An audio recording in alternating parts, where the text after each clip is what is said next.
আরে টনি, তোর সকালটা কেমন কাটলো? খুব ভালো।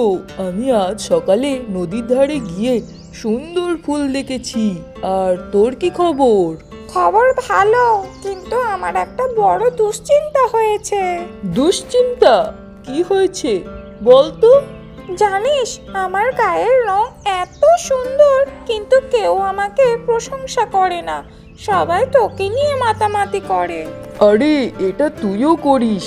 মানুষ তোকে বুদ্ধির ময়না বলে। তুই তো আমার থেকেও বেশি বিখ্যাত।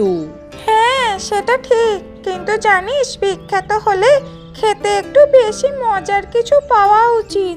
ঠিক বলেছিস। তা আজ কি খাবি?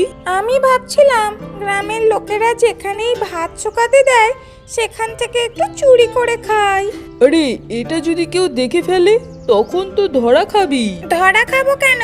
আমি তো উড়ে পালাবো। আমার মতো বুদ্ধিমান কেউ ধরা পড়ে নাকি? ঠিক আছে, চল দেখি তোর এই বুদ্ধি কতটা কাজ করে।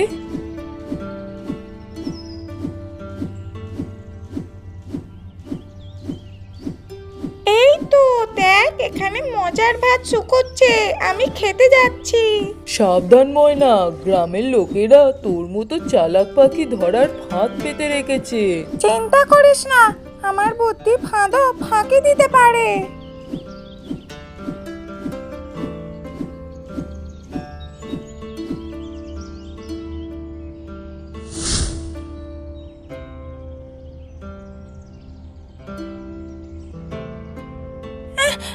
টনি, বাঁচাও আমাকে, বাঁচাও, আমি ফাঁদে পড়ে গেছি। বলেছিলাম না, বেশি চালাকি করলে এমনই হয়। দাঁড়া, তুই চুপ করে থাক, আমি ফাঁদ খুলে দিই।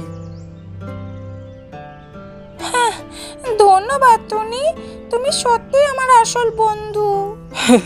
বন্ধুরা তো এমনই। তবে মনে রাখিস, বেশি চালাকি সবসময় কাজে দেয় না।